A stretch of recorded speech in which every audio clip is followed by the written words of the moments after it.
دعا کی اہمیت اور طریقہ کار کیا ہے؟ تزکیہ نفس کے لیے اور پریشانی کو دور کرنے کے لیے عبادات کے علاوہ کون سے کلمات پڑھے جا سکتے ہیں؟ دیکھیے، بات یہ ہے کہ دعا میری ضرورت ہے. میں ایک عاجز انسان ہوں، مجھے تکلیفیں پیش آتی ہیں، بیماریاں آتی ہیں، مجھے زندگی میں نشیب و فراز سے سابقہ پڑتا ہے، میری تمنائیں اور آرزوئیں ادھوری رہ جاتی ہیں، میں بہت سی معاشی مشکلات سے گزرتا ہوں. ایک انسان کی حیثیت سے یہ سب معاملات پیش آتے ہیں. ان میں اپنے رب سے درخواست کرتا ہوں.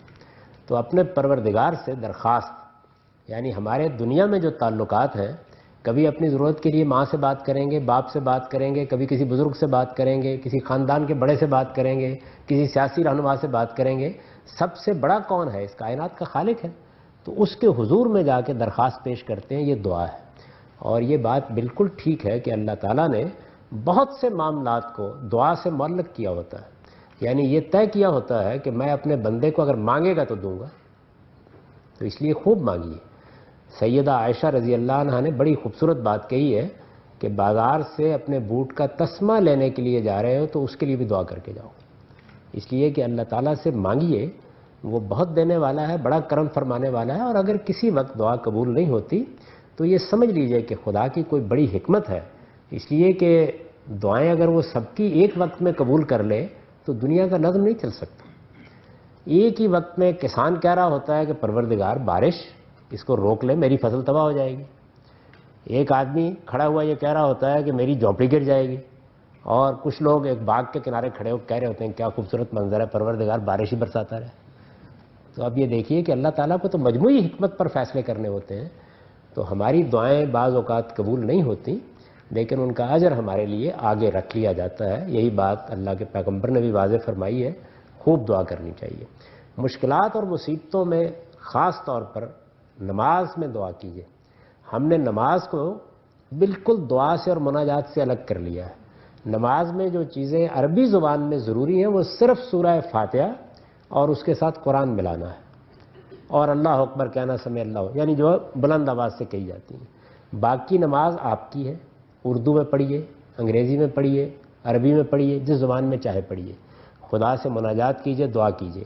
اور اللہ تعالیٰ نے جو تلقین کی ہے وہ یہ کہ استعینوا بالصبر والصلاۃ، جب بھی مدد مانگنی ہو صبر کیجیے اور نماز سے مدد مانگیے. تو یہی طریقہ اللہ کا بتایا ہوا ہے، اسی کو اختیار کرنا چاہیے. وہ کہتے ہیں کہ اگر لڑکے کی شادی کی عمر معاشی حالات کی وجہ سے گزر رہی ہے تو اس سچویشن میں اس کو کیا کرنا چاہیے؟ صبر کرنا چاہیے. یہ بات یہ ہے کہ میں پھر گزارش کروں گا کہ اللہ تعالیٰ تو ایک ہی بات صرف کہتے ہیں، اور وہ یہ ہے کہ آپ ہمت کریں، حوصلہ کریں، میں دروازے کھول دوں گا. یعنی قرآن مجید نے جہاں شادی کی ترغیب دی ہے، بہت سے لوگ تھے جو عرب میں بھی معاشی حالات کے لحاظ سے بہت آزردہ تھے، تو یہ کہا کہ تم اللہ پہ بھروسہ کر کے ہمت کرو، میں راستہ کھول دوں گا. لیکن انسان کو بہرحال اپنے حالات دیکھنے ہوتے ہیں، کیونکہ اسی پروردگار نے ہم کو تدبیر کرنے کا بھی حکم دیا ہے. آج کل تعلیم کا زمانہ بھی بہت طویل ہوتا جا رہا ہے، تو اس وجہ سے شادی بہت مؤخر ہو جاتی ہے. موجودہ زمانے میں کچھ اقدار بھی تبدیل ہو گئی ہیں. پہلے اصل میں والدین بہو کو بیاہ لے کے لے آتے تھے اور یہ کہتے تھے کہ میاں تم نے جو کرنا ہے کرو، بہو ہمارے پاس رہے گی. تو اب تو والدین اس کے لیے تیار نہیں عام طور پر ہوتے. تو زمانے کی اس تبدیلی کے نتیجے میں آپ ہی کو فیصلہ کرنا ہوتا ہے اور آپ ہی کو آگے بڑھ کے اقدام کرنا ہے. تو بس یہ سمجھ لیجئے کہ اس میں کوئی شک نہیں ہے کہ بعض اوقات نوجوانوں کے لیے کچھ بڑی جذباتی مشکلات پیدا ہو جاتی ہیں. وہ اپنے کردار کی حفاظت کریں. میں صرف وہ دعا کر سکتا ہوں جو اقبال نے اپنے بیٹے کے لیے کی تھی کہ خدا کرے کہ جوانی تیری رہے بے داغ. انسان کو فیصلہ دل سے کرنا چاہیے یا پھر دماغ سے؟ فیصلہ دماغ سے کرنا چاہیے، عمل دل سے کرنا چاہیے. ہمارے عام طور پر الٹ ہوتا ہے، ہم فیصلے دل سے کرتے ہیں، عمل کرتے وقت عقل غلبہ پا لیتی ہے. عمل کے لیے جذبہ، قوت، ہمت، حوصلہ درکار ہوتا ہے، لیکن فیصلہ ہمیشہ عقل سے کرنا چاہیے.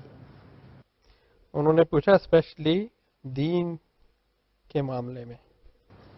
نہیں، دین کے معاملے میں تو فیصلے تمام تر اللہ کے پیغمبر نے کر دیے ہیں. یعنی ہمیں بتا دیا ہے کہ دین کے احکام کیا ہیں، ان میں کیا چیزیں ضروری ہیں، کیا چیزیں پسندیدہ ہیں، کیا چیزیں حرام ہیں، کیا چیزیں ناپسندیدہ ہیں. تو اس وجہ سے دین کا تو بڑا مختصر سا ایجنڈا ہے. میں نے آپ سے عرض کیا نا کہ دین میں جس چیز کو ٹارگٹ کیا گیا ہے وہ پیوریفیکیشن ہے.